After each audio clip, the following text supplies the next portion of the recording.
Well, thank you very much. Good evening and welcome. It would be a good courtesy if we all put our cell phones on stun so that they don't interfere with the night proceedings. I appreciate that. I'm former State Senator Dave Currier from the neighboring town of Henniker, and it's my privilege tonight to introduce Governor Huntsman. At 51 years of age, John Huntsman has led a very distinguished and varied life in business and public service. He has served as a staff assistant for President Reagan, was named by President George Herbert Walker Bush as ambassador to Singapore, becoming the youngest head of American diplomatic missions in a century. Later, as the trade ambassador under George W. Bush, John helped negotiate dozens of free trade agreements, and as governor of Utah, he cut waste, streamlined regulations, honestly balanced budgets, and nearly tripled the size of the state's rainy day fund. By the way, our rainy day fund is zero. He simplified the tax structure and cut taxes by more than $400 million, the largest cut in the state's history, which included reductions in corporate and income taxes. As a result, while other states were shedding jobs during the recession, Utah added jobs. It became the fastest growing state in the nation, and the number one in job creation. Under John's tenure, Utah was named the best state for business by Forbes, the best managed state by Pew Research Center, and the state with the best tax policy by the Cato Institute. In the private sector, John has served as executive in his family's small business, which is in Utah, which has built real products and employed thousands of people. Using his international experience and his language skills, John has helped the economy and to compete in a global and to expand the global economy. We're thrilled to have John and his wife Mary Kay here with us tonight in Hopkinton as he continues his campaign to become the next president of the United States. Ladies and gentlemen, it's my privilege to introduce my friend John Huntsman.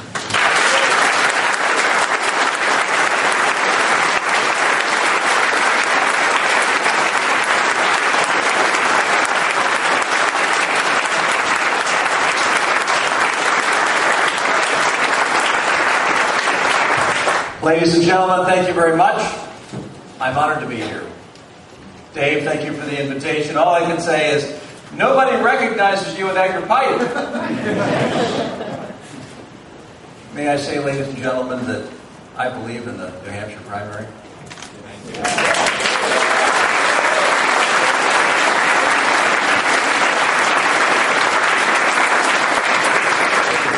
It is the window through which the rest of the country views and gets to know the candidates for the presidency of the United States of America.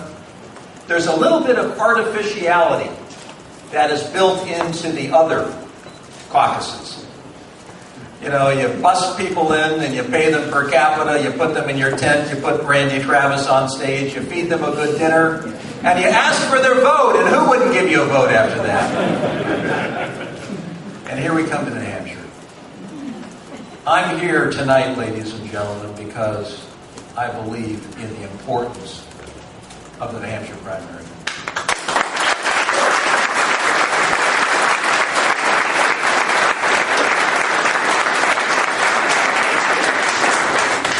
You see, I was offered an invitation to a game show tonight, playing out in Las Vegas. It's called the Presidential Debate. There will be sound bites, and there will be talking points, and there will be buzzers.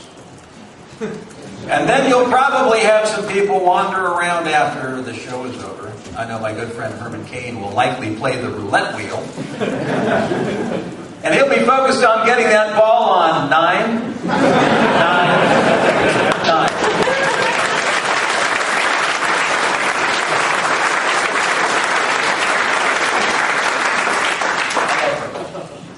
And Romney will likely be staying at Trump Tower because he's already won the apprenticeship for the presidency given up by Donald Trump.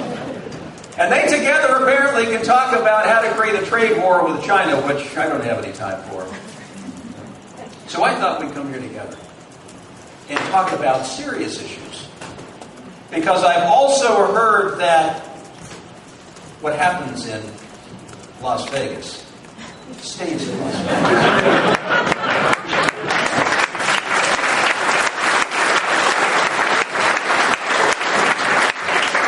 May I say that what happens in New Hampshire impacts the world?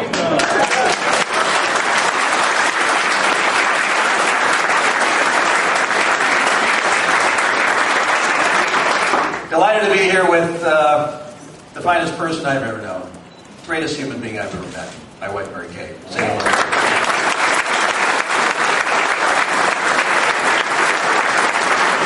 She doesn't look like the mother of 7 kids, but she is. We have 3 girls on the campaign trail helping us out. We have 2 boys who are beginning careers in the United States Navy, and I'm very, very proud of them.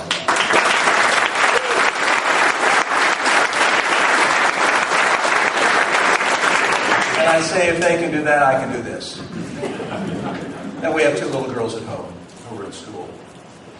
And I don't want anyone leaving this great historic town hall without understanding what compels us to run for this highest of offices. I don't want anybody leaving without a deep understanding of why we're doing this. You see, I'm running for President of the United States of America. Not only because I love this country as you do, I look at that flag and I know why I'm running for President of the United States. I know what that means to all of us in this room. I know we're the greatest country that ever was. And we're waiting for a moment when we can step up and prove to the world that very point again. But I'm running for President of the United States because I think it's unacceptable that for the first time in the history of the greatest nation that ever was, the United States of America, we're passing her down to the next generation, my kids, your kids, grandkids, friends, and neighbors. Less good, less productive, less competitive, and more divided than the country we got. And I say, this isn't consistent with who we are as Americans. This is unnatural that for the first time in history, we are not passing up, which is our tradition. We pass this great nation up generation after generation in terms of hopes, dreams, goals, and aspirations, and productivity and economic performance. And for the first time, we're handing it downward. And I say that is totally, totally unacceptable.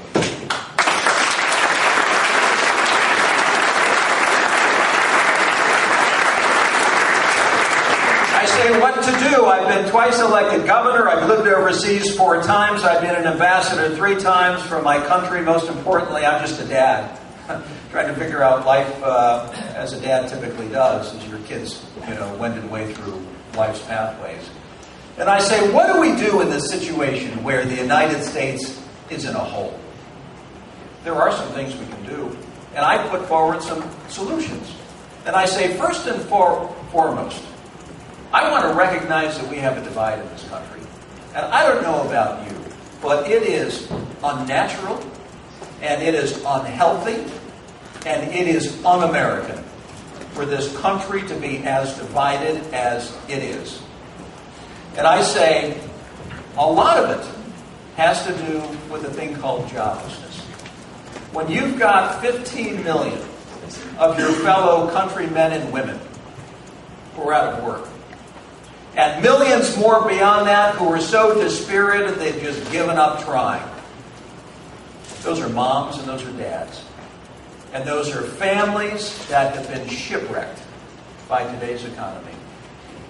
And it's therefore no surprise that when I talk to the sheriff in Hillsborough, Sheriff Hardy, he talks about, for the first time ever, his deputies handing out foreclosure notices to the middle class. And what do you find in those neighborhoods? Statistics that are going in the wrong direction. Suicide rates going up. Spousal abuse going up. Substance abuse going up. And I say, I don't think we fully comprehend the toll that this country is taking with the high level of joblessness. And what it's doing to families, and what it's doing to individuals, what it's doing to neighborhoods and communities. And I say, we are too good as people. We're too smart. And we have a tradition in this country of getting back on our feet during times of need. We're too good as people to let this moment pass without standing up and putting forward bold proposals and solutions. Now, I don't know about you, but the president has put forward a few things here and there, and you can rip it apart and you can disaggregate it and say some are good and some aren't so good. My biggest complaint, ladies and gentlemen, leadership in the country today isn't thinking big enough. We're not being bold. We're not thinking out of the box, as they say. This is a moment in our nation's history when we need to put forward solutions and proposals that match the challenges that we face. And all I want you to do on your way out is pick up my economic proposal. We can talk about it later if you want and see what I've put on the table. I've been a governor. We brought about historic tax reform and tax cuts. We took that state to number one in terms of business friendliness, number one in terms of the best managed state in America. We balanced our budget. We tripled the rainy day fund. We got teachers at least the beginning of what I thought they were worth. We created some innovative educational programs in our state because we expanded the economy. We had revenue that allowed us to do what the people of our state wanted done. And I said, yeah, I'm governor. I was elected in the Republican Party, but when I was governor of the state, I was governor of all the people. I listened to all of the people. And I say, I want you to take a look at what I put forward.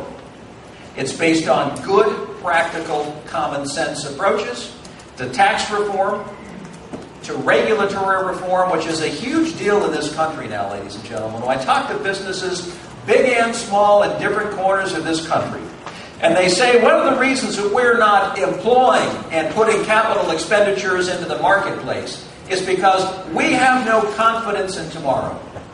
We can't see around the bend to see what our expenses and costs are going to be with respect to health care and with respect to our ability to get back on our feet by building a manufacturing plant. And I say, as a 40-year motorcycle rider, it's one of the reasons I love the state of New Hampshire. More motorcycle riders per capita than any state in America, and I say as a 40-year motorcycle rider, we're going to do very well in this state.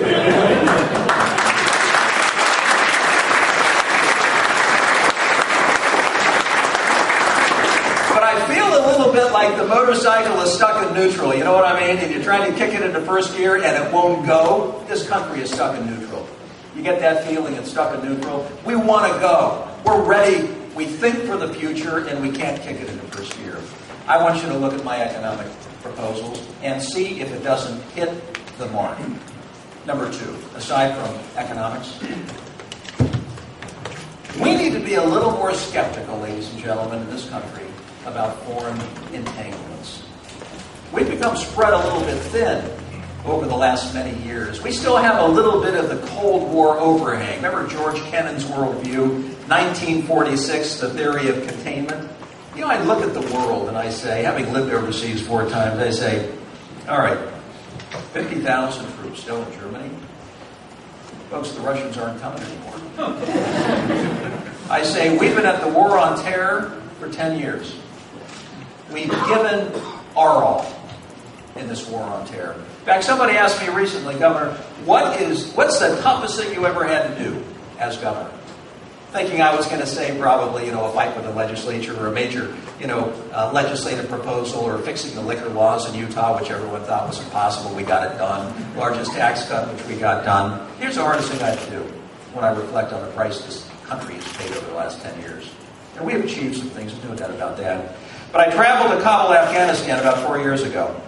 And the day I arrived, somebody from the embassy came up to me and said, one of your National Guard troopers, and I was there to visit the forward deployed National Guard troopers, you're their commander-in-chief as governor.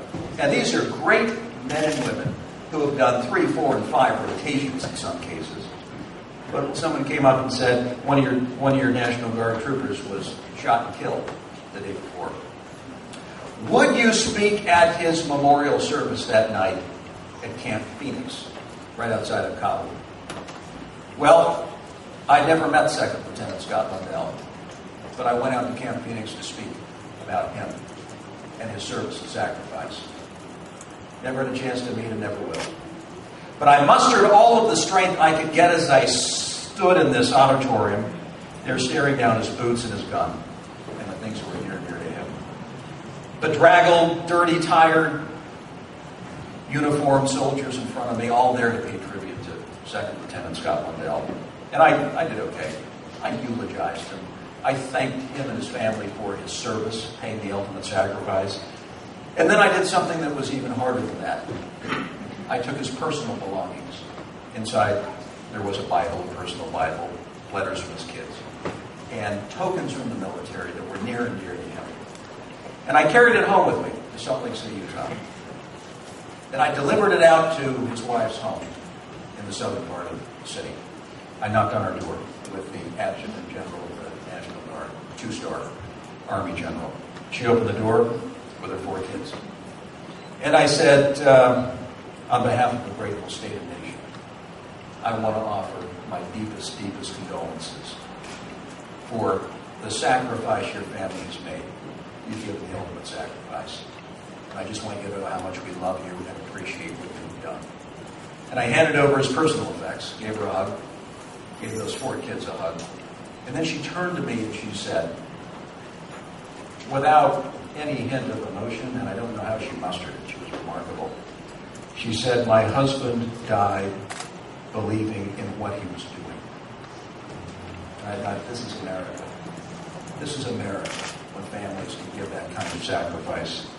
And every time I think about the last 10 years in Afghanistan and other areas of conflict, I say, we've given a lot. We've paid a sacrifice as a country. And I say, we've routed the Taliban from power. We've had free elections going back to 2004. We've upended and we've dismantled Al-Qaeda, who are now in sanctuaries in Waziristan and beyond. We killed Osama bin Laden. And I say, ladies and gentlemen, the time is right for us to come home.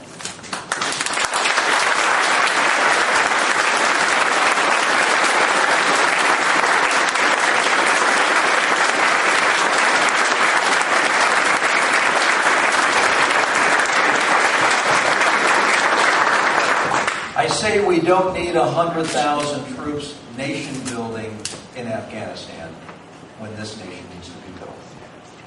When we're not strong at home, when our core is weak, as it is today because our economy is weak.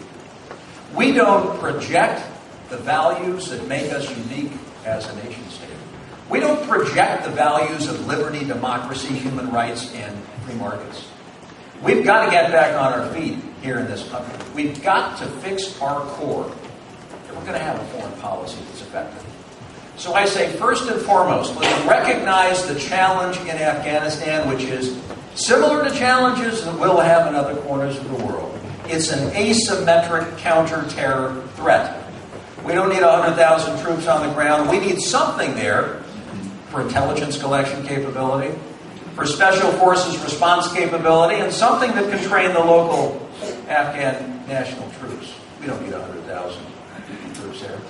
We need to remember that from a foreign policy standpoint, going forward, second decade of the 21st century, we need a foreign policy that is led first and foremost by economics.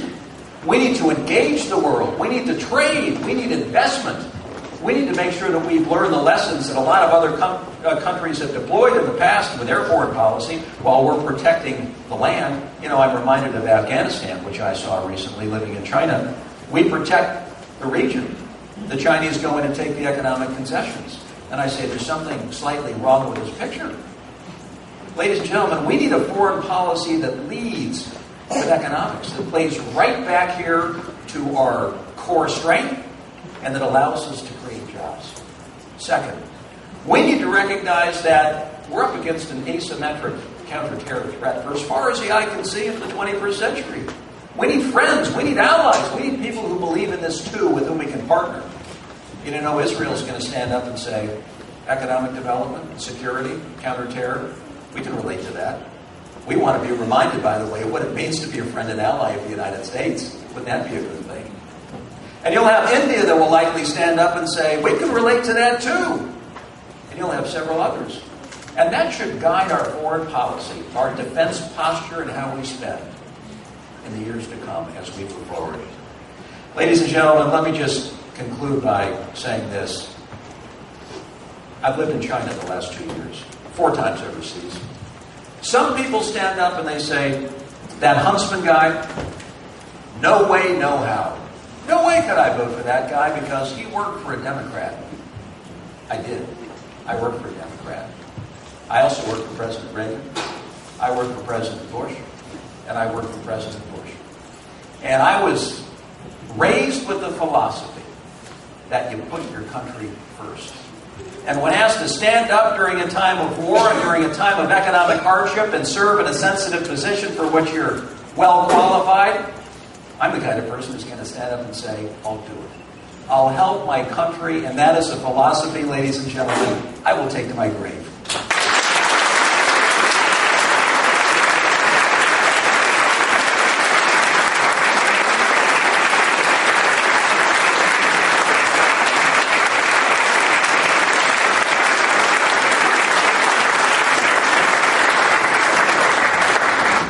Tell you what I saw from 10,000 miles away over in China most recently. You know, you walk the streets of Beijing, you walk the streets of Shanghai, you walk the streets of Guangzhou, and there's energy. You know what I mean? There's energy in the air. 8, 9, 10% economic growth for 30 years running. They think their day has arrived and that we are in decline. They got that part wrong. We can talk about that maybe a little bit later. But you also can't help but see from 10,000 miles away that this country has everything a nation needs to succeed, survive, and remain preeminent. You look from China, you know, where 4 or 5 people gather on a street corner and they're rounded up. I look at the marches and the protests that are taking place in different cities, and you might not like the message, but I respect their freedom to be able to gather and speak out. But you reflect on this country 10,000 miles away, and you say, this is a remarkable place. 25% of the world's GDP. We have stability. We have rule of law. We have the longest surviving constitution in the world. We have private property rights. At least I think we still do in most places. We have the greatest colleges and universities in the world that people still flock from all corners to attend. We have the most creative, innovative, entrepreneurial class of people the world has ever seen. And they're ready to go. They want to be unleashed.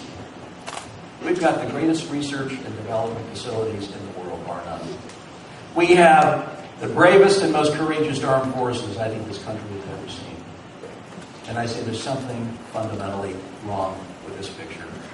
Maybe it takes somebody from far away to tell you what they see when they look at the United States with all of our strengths. But I've got to tell you, you look at where we are right now, sitting in the present time, this country's in a funk. Our people are in a funk. And that's an unnatural place for the most optimistic, can-do, problem-solving people the world has ever known. We've got to get out of that funk. We've got to get out of the hole that we're in. But it's going to take a little bit of leadership. And it's going to take a vision to get us there. Ladies and gentlemen, President Obama ran in 2008 on a thing called hope. Proving that you can win an election on a nice mantra. But that doesn't mean you can lead. This country desperately, desperately needs leadership. We are running this go-around, and New Hampshire is going to be critically important to our victory. But we're going to go on and surprise people and win. And we're going to do so because we are running on leadership and real solutions for the American people. Thank you all so very much for coming.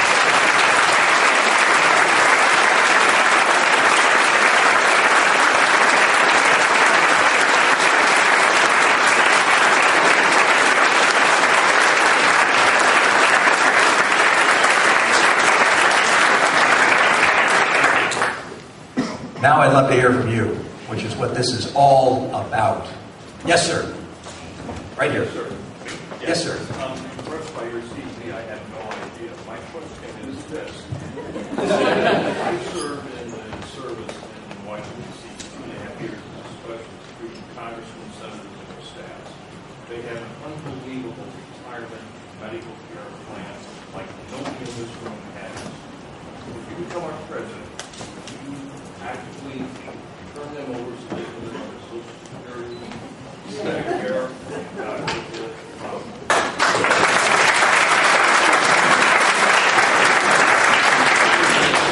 a little equal treatment would be okay. Let me say that Obamacare needs to be repealed. And I'm not saying that as a side.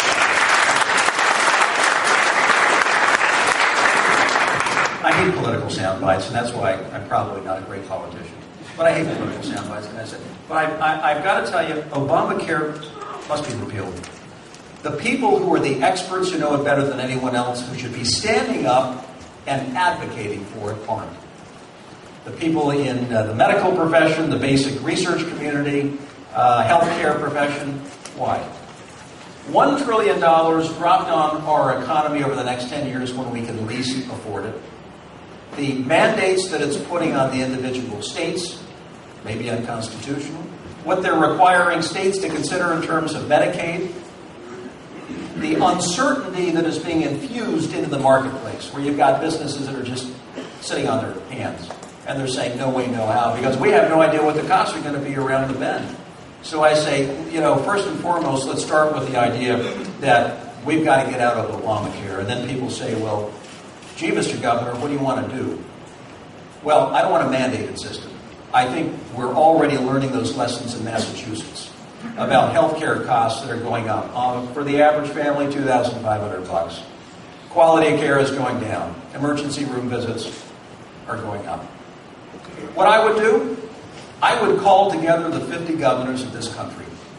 And I would ask them to do what we did in our state. It took us 3 years, but we embarked on health care reform, and we found some pretty good solutions. You didn't fix it all, but we came up with some pretty good solutions. And I'm here to tell you that with the individual states being the incubators, the laboratories of democracy, if we give this effort a little bit of time, a few years, 3, 4, 5 years, let the states experiment with the big issues that we all need answers to, like cost containment.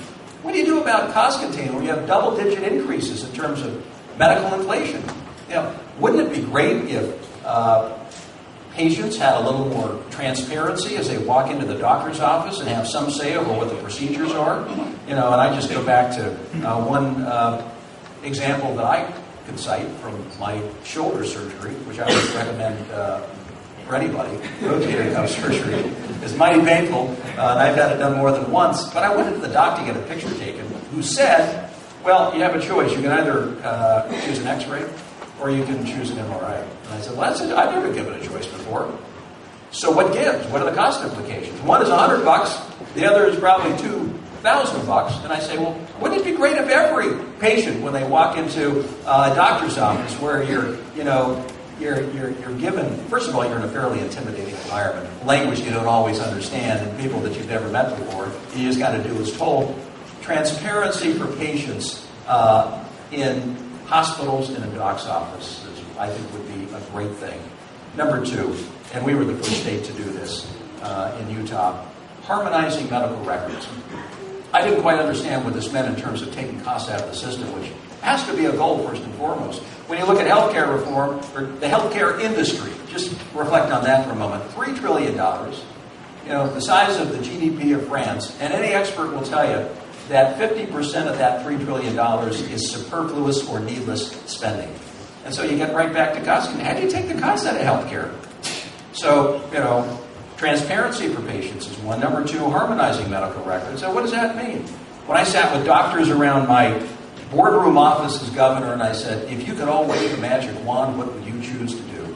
And almost to a person, they said, we'd harmonize medical records.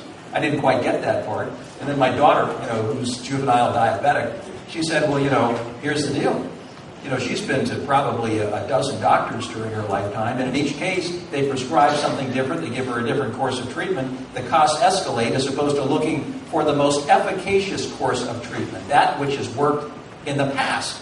So when you can pull up patient records and you can fall back on the most efficacious course of treatment, prescriptions that have worked for the best, you take a whole lot of costs out of the system.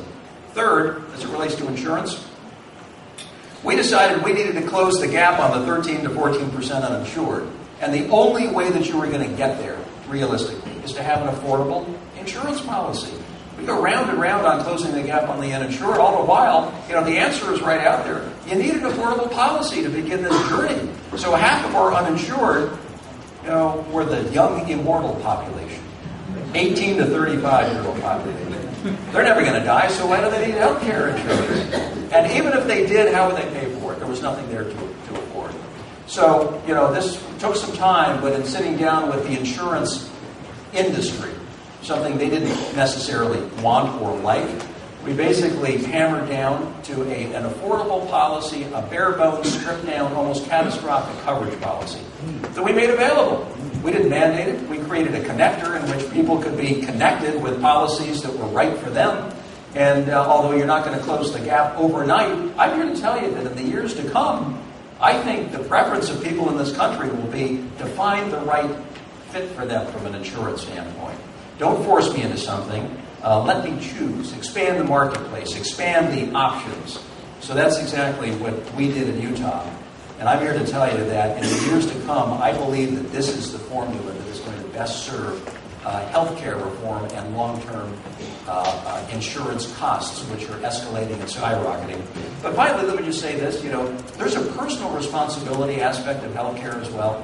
When you stop and consider that 75% of healthcare spending comes down to 4 disease types: cancer, cardiovascular, diabetes, and obesity. There is something we can all do when you look at where costs lie, what drives costs ultimately. I think there is some aspect of all of this that should speak to personal responsibility at some level. So let the states loose. Tell them we're going to, you take the next 2 to 3 years to find real solutions, and then Washington should step back and say, what is the rightful role for us to be playing here to make sure that we can begin to close the gap on the uninsured, we can make sure that we have policies that are affordable, accessible, portable. Here's what I would do. We've got that affordable insurance policy in the state of Utah. Wouldn't it be great if other states could actually have access to it? That's not the case today because it's a cross-border purchase.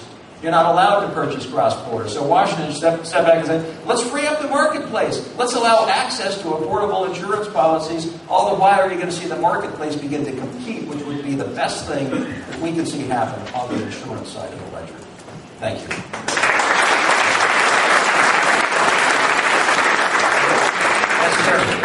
Governor, you mentioned the divide in this nation. Thank you. The gulf between the rich and poor is the widest it's been since the 1920s.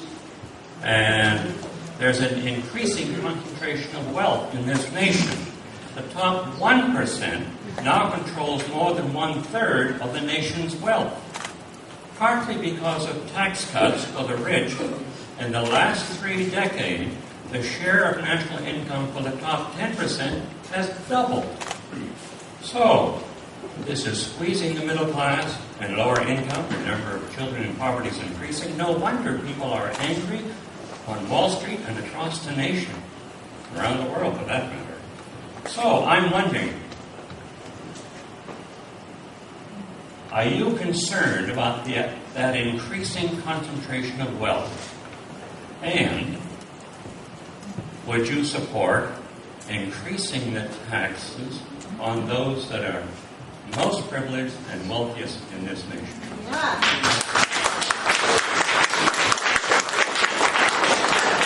Thank you for that question.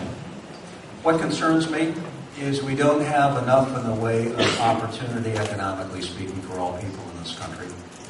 And what concerns me is we don't have enough in the way of real opportunity educationally for everybody in this country.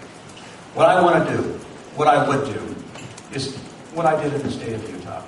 And that is fix the fundamentals that stand in the way of an economy taking off again. Because when an economy takes off, it provides opportunity for people. And when our economy took off, jobs were there for people that didn't have them before. Opportunities in the marketplace were there that didn't exist before. We expanded the revenue flow so we could begin providing educational opportunities, which I thought were very important for the young people coming up, and allowing early childhood development opportunities, which I think are the best thing you can do in education. So that's what I would do. I did it in the state. I'm not giving you some sort of academic dissertation in terms of what I think might work. I saw it in my own state. I saw the roles come down in terms of people who relied more on the state for assistance because opportunity went up. The marketplace responded. That's exactly what needs to happen in this country. We're stalling out, and as we stall out, all of the indicators move in the wrong direction. Many of those you cited. But I would call on a shared sacrifice of our citizens. We need to recognize that there must be a shared sacrifice. You can talk about a millionaire tax or a billionaire tax, you get right down to, that sounds good. But when you get right down to it, it's maybe 1% of the problem. I don't want a 1% fix. I want real solutions, real fixes. But I would call on people in the upper income categories to recognize that there's going to be means testing with Social Security. Not everybody at the highest income categories needs Social Security, and I think we're the first to recognize it. That in a day and age when we're trying to fulfill the obligation that we made to our people going back to 1935, I would say we need to get these numbers in balance. And part of getting them back in balance is going to be that there's a sacrifice here. Instead of a millionaire tax or a billionaire tax, let's get the shared sacrifice or means testing as it relates to Social Security. Not everybody needs to pay it at the higher income levels. Medicare the same. You can mean test Medicare in ways that would allow us to get the numbers back into balance. All the while, you've got people at the upper income categories that I think would recognize the need economically today to step up and assume a little bit more in the way of shared responsibility. That's what I would do.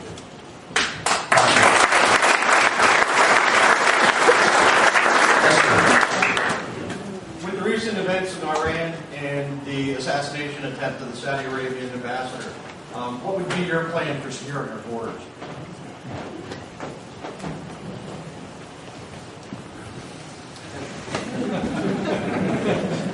I've been down to the border with my National Guard troops. I've seen the work they do in terms of putting up lighting systems and deploying technology.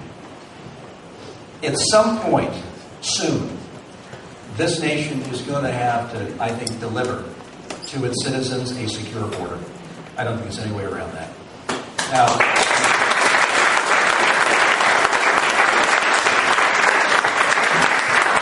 so that's, and listen, I have a Chinese daughter, and I have an Indian daughter, and they're going to be great contributors to this country during their lifetimes. I have no doubt about that. And I'm as concerned about legal immigration as I am about illegal immigration, because that influx of talent, brain power, capital, and diversity that has made this nation so unique is waning. But to get there, we've got to fix the border problem, just to infuse a sense of confidence and believability in this whole debate on immigration. You know what I mean? We've got to stand up to the American people and say, we've done something. We can finally stand up as opposed to rhetoric back and forth, no movement, and so what happens in a vacuum? The states begin to come up with their own fixes and solutions, and you have what is emerging today, a patchwork of different fixes that confuse business, if nothing else. You're doing business in one state, they do it one way, and differently in another. That's not a good outcome longer term. So I say we've got to address the border. 1,800 miles, a third of it is fenced. Between fencing, which is about $2 million a mile, and technology, and I would say boots on the ground, whether National Guard or others. I think that's a way that you can surveil the border as well. But let me just end with this thought. Nobody's coming across anymore. We've already solved illegal immigration because our economy's broken. We have no jobs. So, strangely as it sounds, we've already addressed the border issue by screwing up our own economy to the extent we have. Obama did it right. But we're coming back, and as this economy comes back, I think we need to make sure that there is more security.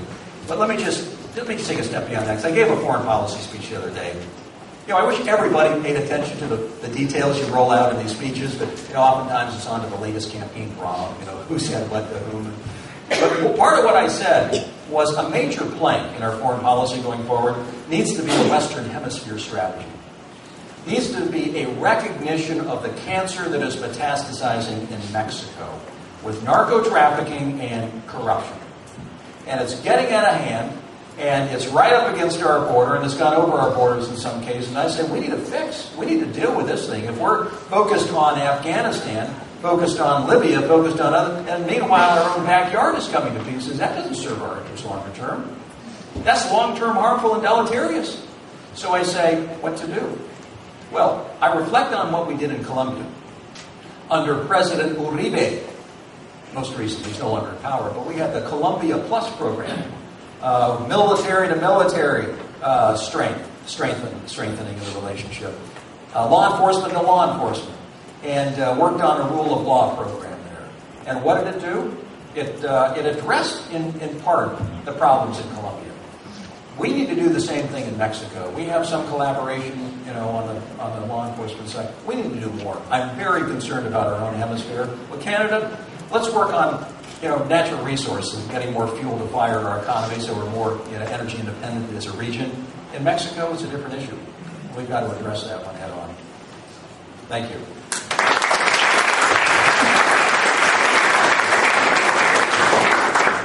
Thank you for being here. Thank you. Two compliments and one question. The first compliment, as far as I know, you're the only Republican candidate who has let the word "since bold" cross your lips. I think I'm the only Republican who's let science cross his lips. That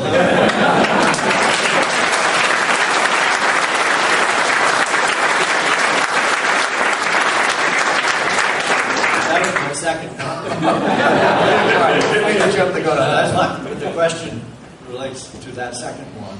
You do recognize and honor the science, but in your energy program, you're talking about tar sands and coal and other things that strike me as being antithetical to the science and to the long-term problem. Let's talk about that for just a moment. First of all, let me just say that when I reflect upon the air we breathe, the water we drink, and the land that in many cases we share, I think of it as the legacy that we're passing to the next generation. And what are we all together doing other than trying to make the most of what we hope is a free market out there in pursuit of life, liberty, and happiness?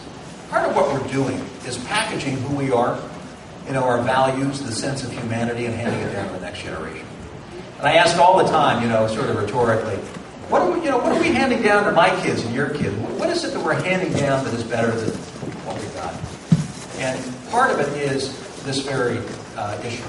The air we breathe, the water we drink, the land that we occupy, is it in better shape than what we got? I say that's part of the sense of humanity that we're passing down.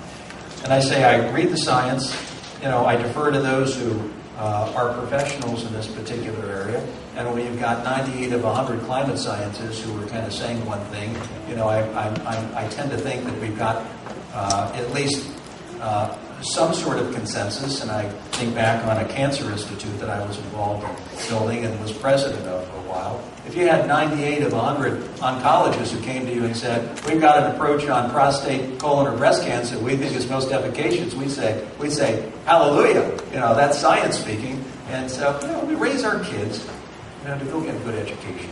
Go find a cure for cancer. Go solve the world's most pressing problems. And then when science weighs in, I'm not the one who's going to say, no, that's just all nonsense. That's for the scientific community. That's not for the political community, I think. So, coming from China, the largest emitter now in the world, the most polluted cities in the world.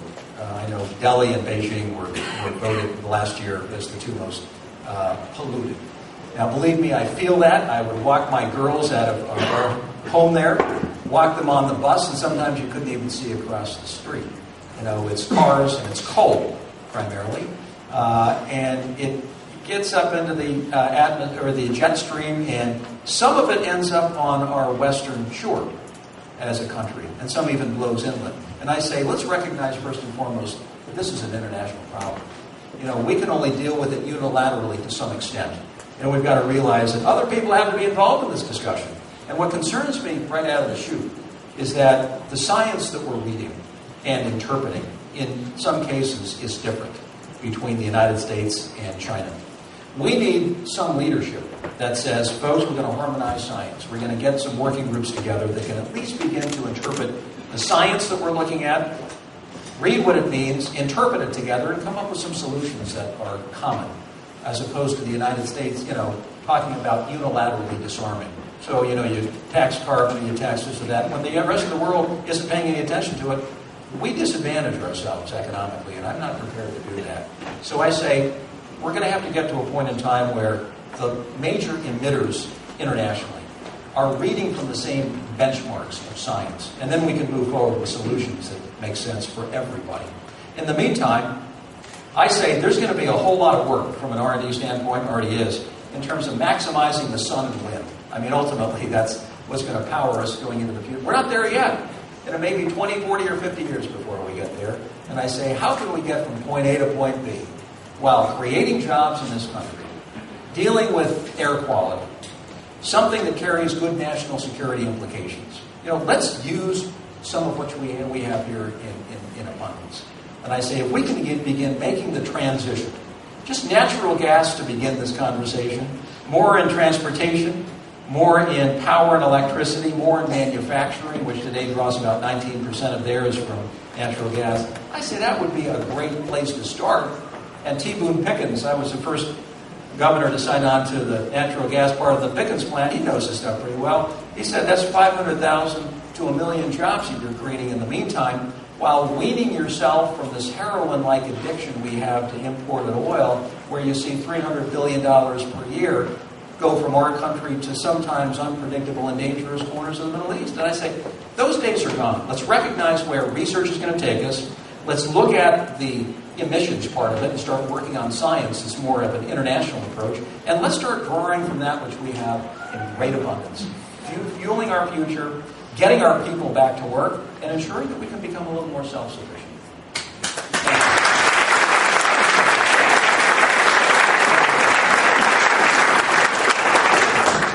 We've spoken a little bit, or actually to a great extent, as to economic preeminence in the world. But, and I don't remember this America because I'm too young, but I'm sure there's many here who do, remember a time of moral preeminence. Not in the sense of religious preeminence, but in the sense of a time when America was the greatest country on earth. If you wanted to go to a place where there was justice, it was America. If you wanted to go to a place where there was education, it was America.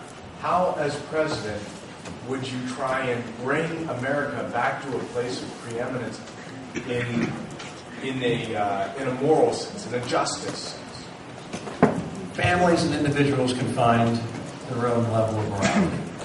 I'm raising my own family in ways that I hope will allow them to become contributing, productive members of their community. You raise your kids, you give them the best you can.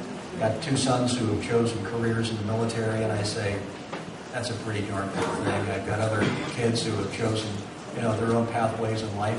You do your best as parents. You see good days and bad days, to be sure, but you do your best. So that there's a family and a family responsibility there in the name of life, liberty, and the pursuit of happiness. What concerns me is what I mentioned earlier about lack of economic opportunity. The joblessness picture here. When you take people out of the market who have been there for a long time, and you impose upon them this sense of joblessness, no longer a contributor, I think the stresses and strains on families and on neighborhoods and communities are enormous. And do they add to a lot of the follow-on problems that I cited earlier? I think absolutely they do. So what can you do as president? Remembering full well that so much of your question is deeply held individual beliefs that government should not be involved in. You can provide an environment that speaks to opportunity, that speaks to growth, that speaks to getting our kids, regardless of the neighborhood in which they're raised, educational opportunity and attainment. And let me just reflect on that one for a moment. People always say, well, what would you do as, president from an education standpoint? Well, all I can tell you is, Berkey and I have had this enormously interesting clinical trial we call, 7 Kids. And you see your kids go through every conceivable phase of education. We've done public. We've done private. We homeschooled one of our daughters later in her career. We've done international schools. I've seen every variation there is. and I come to this conclusion. Every child, as they enter the classroom, they enter with a different temperament and a different approach to learning, where a one-size-fits-all model doesn't capture their genius in many cases. I'm also convinced that every child entering the classroom has a genius deep within. We just don't find it sometimes. We don't find it till it's too late. And that's awful. Kids fall through the cracks, never recover, and we never find that genius within. So I say, how do you find that genius? You know, moms and dads are pretty good at discovering the genius in kids. Teachers play an incredible role in our society. I can't thank the teachers enough who took my kids and brought out the genius that was within them that maybe never would have been discovered. They just had that right kind of person in the classroom. So I say two things we ought to focus on. One, we need more in the way of opportunities educationally for our kids, where they can pursue through choice, through charter schools. We did a whole lot of this.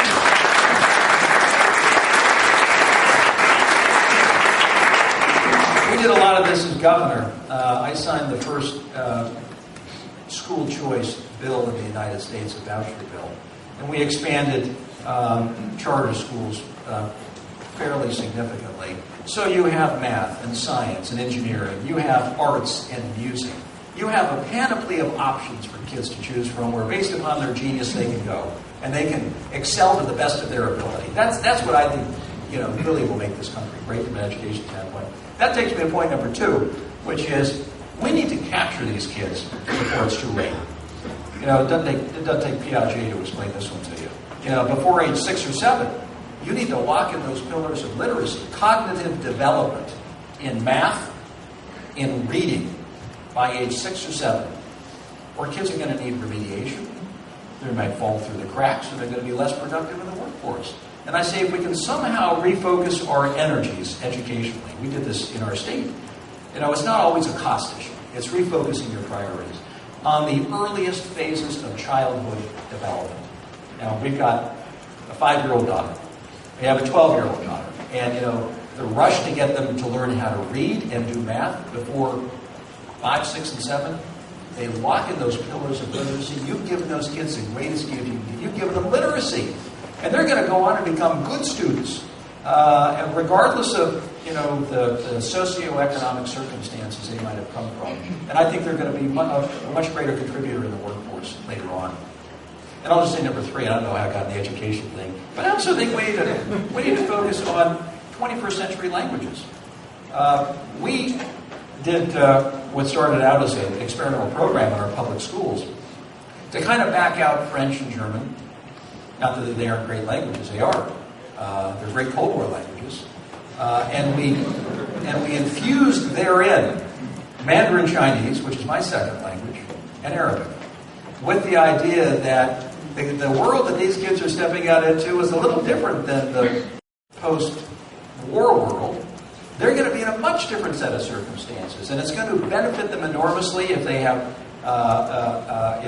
some study of these languages, which become prisms through which they begin to understand and interpret cultures, and that's good for kids, in a more global environment. So we started a program. We had more kids studying Mandarin Chinese in Little Utah than any state in America in our public school system. So that's another, I think, step that we can begin taking to prepare our kids for that highly global marketplace they're stepping out into, so that they're better prepared. Thank you for that.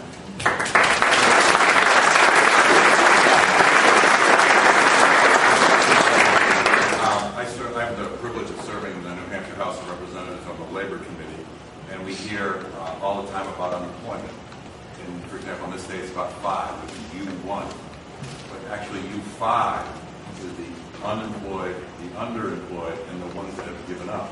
And in this state it's 11.3%. And in the United States it's at 9.1%, which is U1. But the U5 is actually closer to 18%. And I would like you to critique our president's job description. How successful it would be. Thank you for those data. Every day. Let me say that we're not going to fix this economy until we tackle the underlying structural problems that stand in the way of the business community unleashing capital expenditures to invest in tomorrow. And we're never going to get to where we need to be until business has the confidence in the direction of this marketplace to begin hiring once again. And I believe that when you take half steps and half measures like we have seen, that doesn't do it. So you take, $446, $47 billion, half of which is probably allocated to payroll tax deduction. Standing on its own, there are elements that are probably okay. But in total, ladies and gentlemen, we're not thinking big enough here. I mean, this economy has hit the wall. I think, when your economy is sucking wind, as they say in parts of Main Street, we're sucking wind, this economy, like in the motorcycle when you're cruising along. And we need to fix it. And the only way that we're going to fix this economy is by putting forward solutions that are much bigger and bolder than what the president has offered. It will be temporary. It is seen as a half measure, and it will be fleeting. And you know what? In the next year or two, we're going to be faced with the same problem. And probably larger deficits. And we say, what are we doing? What have we done? We keep taking these half steps and providing half measures that are a temporary elixir. But they don't fix it longer term. And I'm saying, when are we going to get real about what this nation needs? It needs fixing.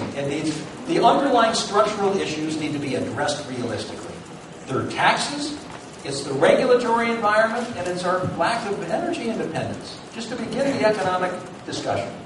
So I say, if you had a president who was willing to stand up and say, ladies and gentlemen, we can win back our manufacturing muscle in this country, and I totally believe we can. We've lost it over the years for reasons we're all familiar with. We can win it back. As I go to Berlin, New Hampshire, and I look at those hollowed-out carcasses of old manufacturing, I say, this is our heartbreak. The greatest nation that ever was. And we've got communities that are surrounded by carcasses. And you meet the good people of Berlin, and they're looking for hope, and they're looking for opportunity. I say, it's there. It's before us. It can be done. We need leadership, and we need a plan. A plan that says we can fix the underlying structural changes by addressing taxes and regulation. We can get our manufacturing muscle back. I have no doubt about that, ladies and gentlemen. I've lived in China for the last couple of years. I've lived in our top competitor countries, over the years starting in the late 1970s. I see what they're doing to prepare for the rest of the 21st century. I see in China that growth is going from 7, 8, 9% for 30 years running to 4, 5, 6% in the years to come. Now, what does that mean? That means unemployment is going to go up in China, for the first time in a while. What does unemployment do in China? It infuses into the system political instability. What do the Chinese hate most? Political instability, because it wreaks havoc with their economy, which allows the party to stay in power. So the dollar that is going for investment and manufacturing purposes into China, just watch this over the next year or two. It's going to say, I'm not so sure. I want to park somewhere else. I want to manufacture somewhere else. We've got 25% of the world's GDP here, folks. We've got great universities and colleges. We've got the most productive workforce the world has ever known. That dollar should come here. And we should be able to round out our manufacturing base and say, folks, we're reclaiming that mantle once again. When I was born in 1960, we exported $3 for every $2 we imported. We own 36% of the world's GDP. Science, technology was all here. Our manufacturing base as a percentage of GDP was 25%. Today, 9%. I don't know about you, but you can't survive forever on services. You've got to manufacture things and export them and create jobs the old-fashioned way at some point.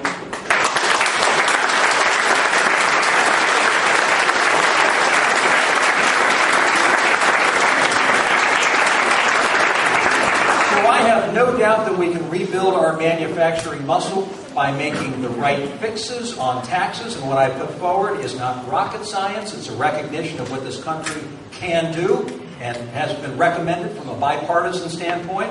It's recognition of the regulatory red tape that we are so knee-deep in this country, ladies and gentlemen, that we've lost confidence in our overall direction. And then it's going to take a president who's willing to get out from behind the teleprompter. I'm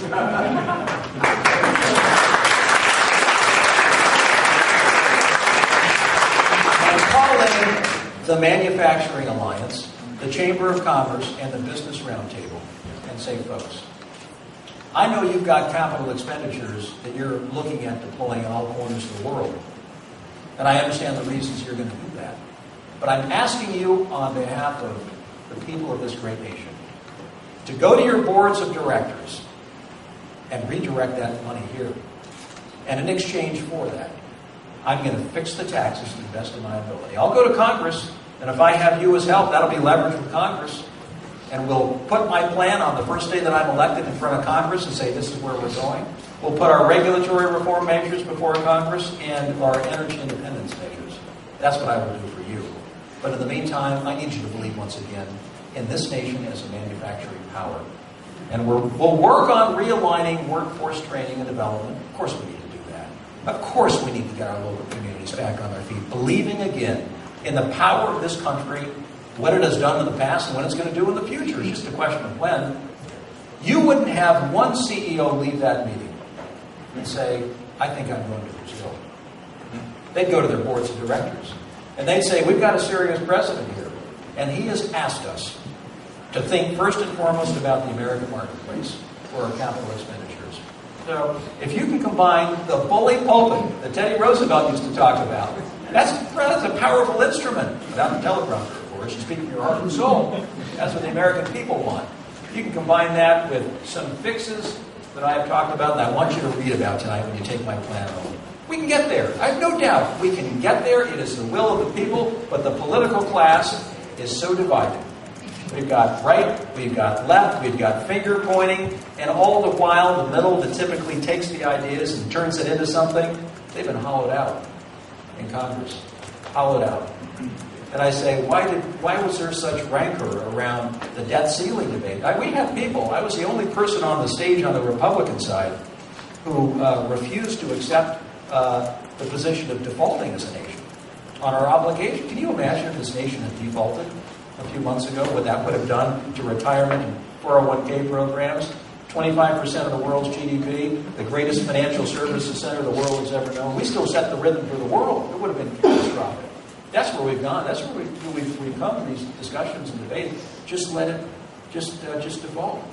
That's our problem. That's our position. Just let it. That's not a position. That's not responsible.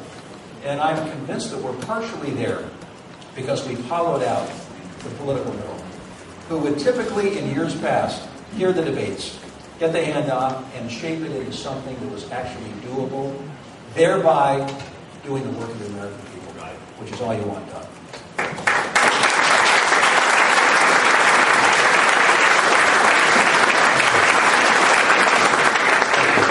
You said earlier that you support means testing Social Security. Well, 90% of the people who are on Social Security have other income that's $50,000 or less. Only 2% that are over $100,000 in retirement income. How is that going to save money? You're going to have to go into that 90% to save money, and I'm in that 90%. I'm well down in that 90%. I get $800 a month. On Social Security, let me just make a couple of comments there. Let's recognize that we've made a commitment, first and foremost, to the American people, going back to 1935. But how has the world changed since 1935? I mean, the average length of life in 1935, 61.7 years. So the deal back then was you work for 40, you take out 2, that's a pretty good deal. Today you work for 20 and you take out 40, we're upside down. People wonder why. The rate of return on the invested capital isn't 8%, it's 2 or 3%. So we're upside down in the way that we look at Social Security, not to mention the fact that what have we picked up based on science? If I can mention that word again. For somebody born in 1900 versus born today, what have we picked up? We picked up 3 decades of life. We're living longer. So I say between changing the underlying inflationary assumptions for Social Security and pegging it more to wage growth as opposed to the consumer price index, number one. to look at, number two, taking the average length of life and moving it out to, I don't know, the 85th or the 87th or 88th percentile on a moving scale. Between those two things, you basically solve Social Security, or so the experts say. And then on top of that, maybe there could be a means testing component. But we can save Social Security. I don't understand why, in these debates and discussions, so much time is consumed on the nonsense. You said in your book, what did you really mean? Spin back and forth. You waste a whole lot of time when the answers are out there. We just don't have the leadership. And Congress, in the meantime, is disengaged because there is no leadership. So what happens when Congress is disengaged and there's no leadership in the executive branch? You make mischief. You know, there are no major initiatives that are going through the system. So you make mischief. You become partisan. You finger point. You yell and scream at each other on television. And meanwhile, our country continues to remain in neutral. Thank you.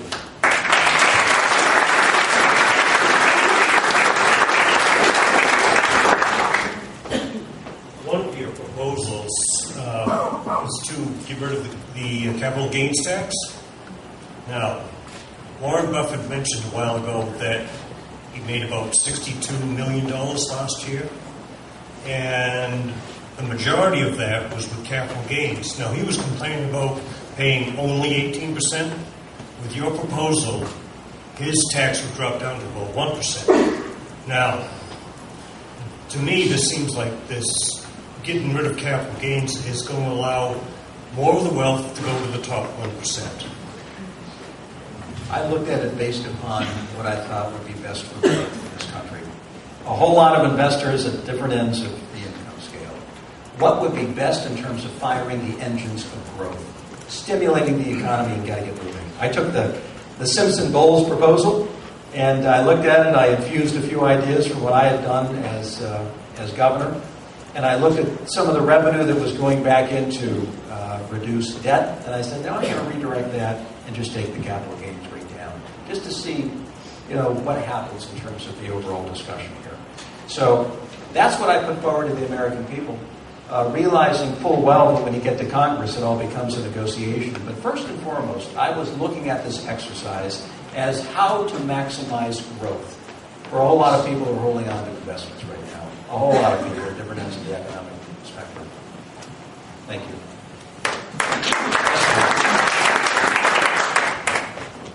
Thank you for taking my question. I thought it depends what it is. Well, first of all, I thought it was really interesting that you mentioned your rotator cuff surgery, because my little brother actually just had rotator cuff surgery this past summer, and he benefited from being able to stay on my parents' insurance plan because he had just graduated from college, and he would have had to pay for that surgery, and I'm sure you know all the physical therapy that goes along with that. I don't know how he would have been able to pay for that if, because of the Affordable Care Act, he was able to stay on my parents' insurance plan. And I also wanted to mention that, you said that in Utah you really expanded healthcare coverage, especially for children. And I think that, especially with a daughter who has diabetes, that, you would recognize in the Affordable Care Act that it protects children who have pre-existing conditions. So children like her are able to, get the care they need. And I think that without the Affordable Care Act, people, like that and people like my brother would, be threatened. And, I don't think we have time to wait for states to become test tubes, like you said. We already have these reforms that are happening now. Anyone else we can't afford to have $1 trillion dumped on this economy that completely stalls business. And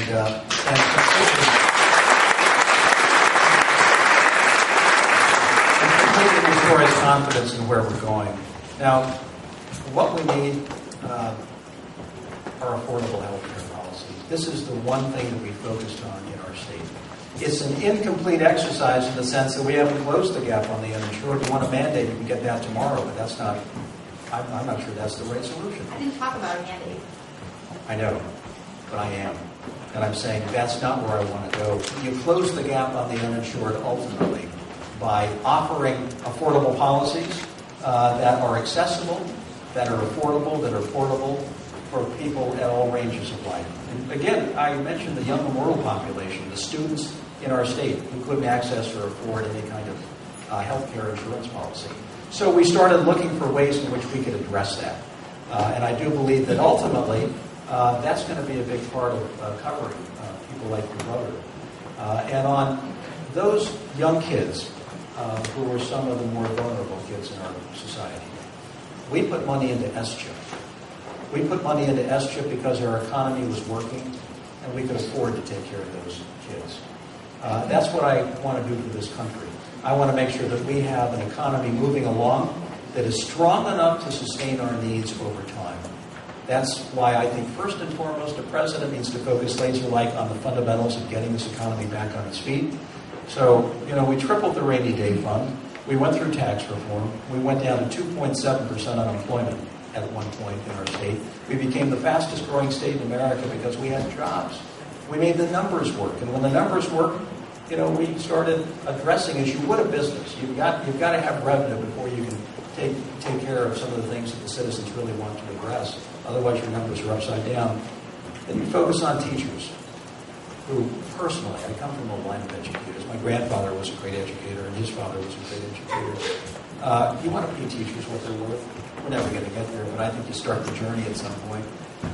You take care of those who are most vulnerable in society, which was something that I was interested in as well.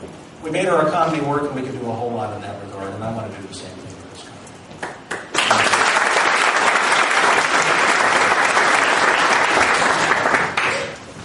There's 4 or 5 major issues, that are going on with the presidential race that's going on right now. Excuse me.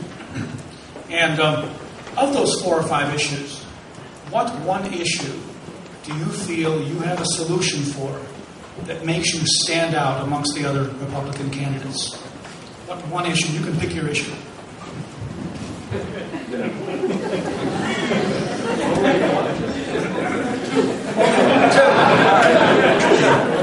Well, I would have to say addressing joblessness, because I've been governor, and we provided some fixes to our economy that made that state roar to number 1 in job creation.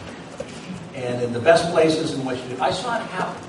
I saw a pretty good state where college graduates were leaving because they wanted opportunities elsewhere. When you lose your college graduates, that's your brain power, that's your tomorrow, and that's a sign that you've got to fix something that clearly is wrong.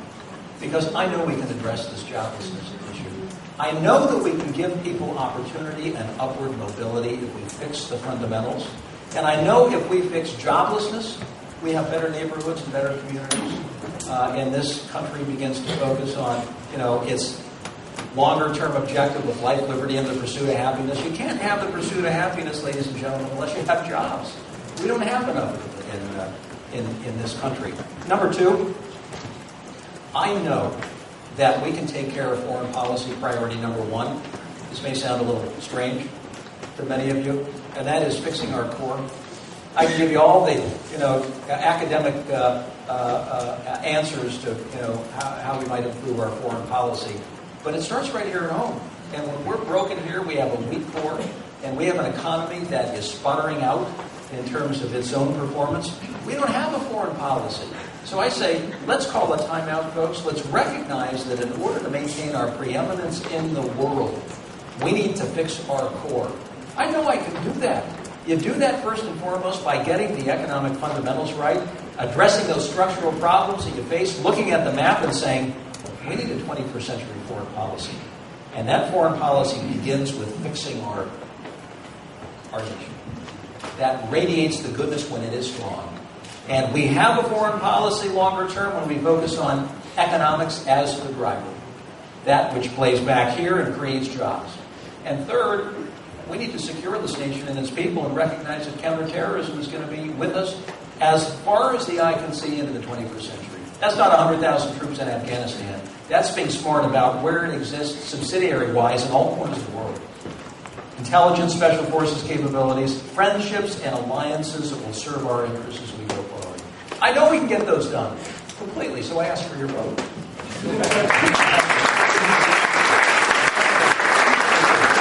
I know you spent a lot of time in New Hampshire. First of all, thank you for being here rather than at the debate. Thank you.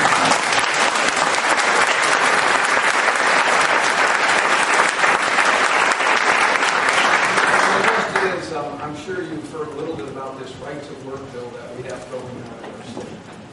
Where do you stand with that, and what would you propose to do? Well, I know not everybody might agree with where I come down on it. I think right-to-work states are a lot more competitive in terms of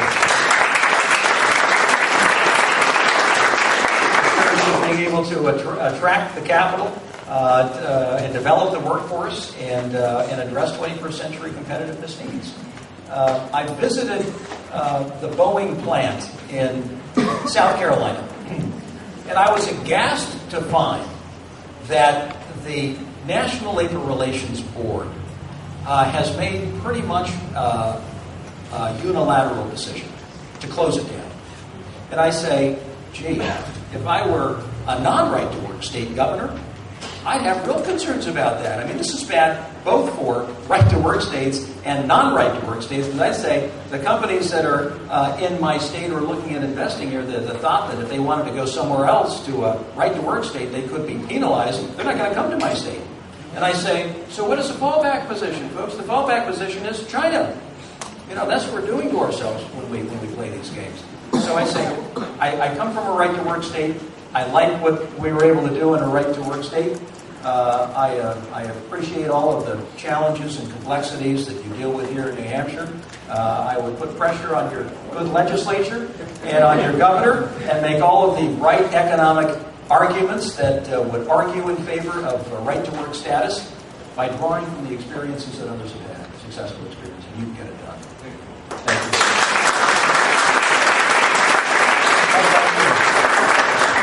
I traveled to Alaska this summer, and I stayed in state campgrounds and federal campgrounds. And I spoke to a lot of people over the age of 50, and their big question, and my question to them was, what's the problem with our country? And they're saying we're spending too much money in foreign aid. It should be brought back here to rebuild the United States of America. You know, made in America. You brought up a couple of points. You know, Social Security, everything like that, military overseas. What's your opinion on foreign aid? And could we cut some of that foreign aid and bring that money back for our education process and to rebuild the United States? Excellent, excellent question. I'm not going to ask for any more details on your trip to Alaska, or if you might have run into any politicians while traveling.